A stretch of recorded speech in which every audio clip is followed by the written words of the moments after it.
I'm Richard Legina. Tonight, on Wraparound, we will be examining comedy, its origins and its genesis. Where does it come from, this thing known as funny? Is it to be found deep within the human psyche? Or, as one expert contends, deep within the Earth's smouldering mantle? Tonight on Wraparound, we welcome expert Sir Dr. George Fleitas, the preeminent authority in the archaeology of comedy, as well as the world's leading specialist in geohumorous tectonics, whose recent discovery may lead to an answer of where does comedy come from?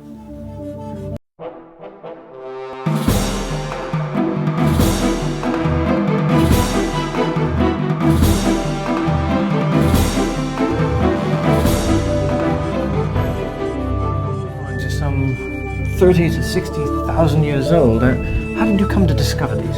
Well, it was actually, oddly enough, a picnic with my ex-wife. She left me here for dead, and after 3 days I realized it was open at both ends. The light was pouring in and I stumbled out and I looked up and I saw these drawings. You see, like this one. This is the most remarkable one. Fascinating. Here we see the most exciting thing in this cave art. We find that a wounded bison is attacking a hapless villager, ripping him apart, as you can see, tearing him limb from limb. How do we know that's funny? Why would something so grisly be funny? Well, we know because of these highly detailed, extraordinary drawings of these men pointing sort of at him and laughing in a circle, observing the behavior. Now, is it crude? Yes. Barbaric? Yes. Funny? Most definitely. Except to that one. That one it's not very funny too. But comedy is tragedy plus time.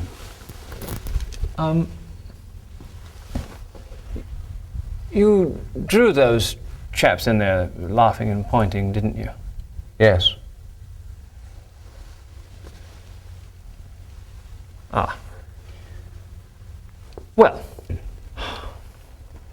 Well, perhaps sullying this priceless cave drawing has illustrated an important point. To these primitive people, savaging a hapless villager was a form of entertainment. Perhaps anything can be entertaining depending on how it's presented. Yes, or who endorses it as art. Like I said, this is cave art. Who knows? It might not have been. For all we know, it could have been like a stop sign to them. We found an example of this in the McFwap Corps for something called a promo for a live show. It was about 90 minutes long, called Performance Art. Let's take a look. All right, in time that'll be funny too.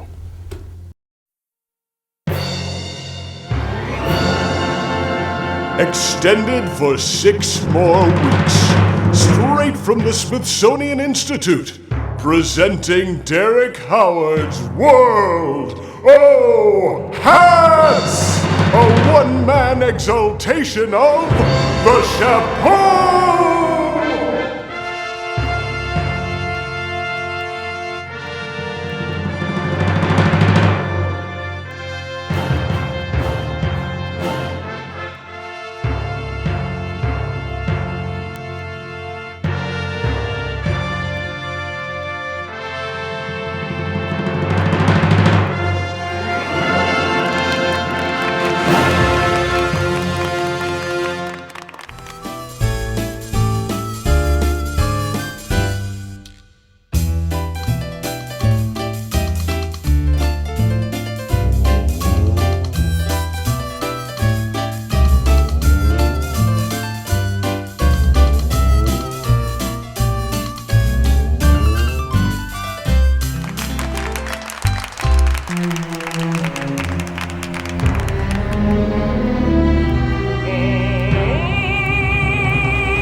Derek Howard's whirlwind historical extravaganza, and once a touching, sometimes oddly moving one-man show.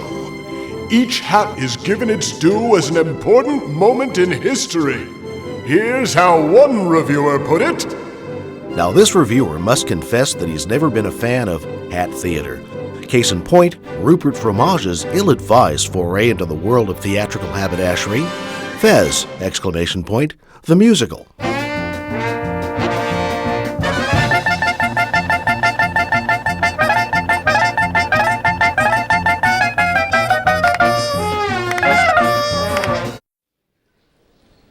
But upon Derek Howard's masterful brow, the world o' hats is transformed into the realm o' magic. When he starts a-changin', I start a-weepin'. It's the Hat-stacular stage event of the season.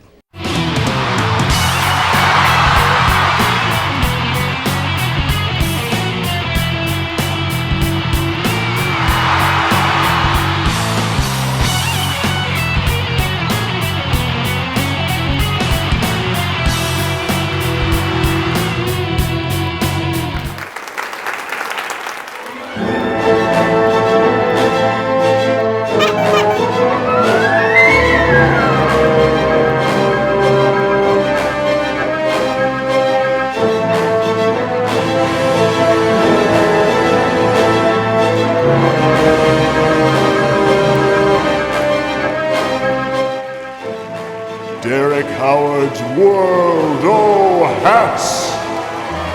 Hats, now and forever.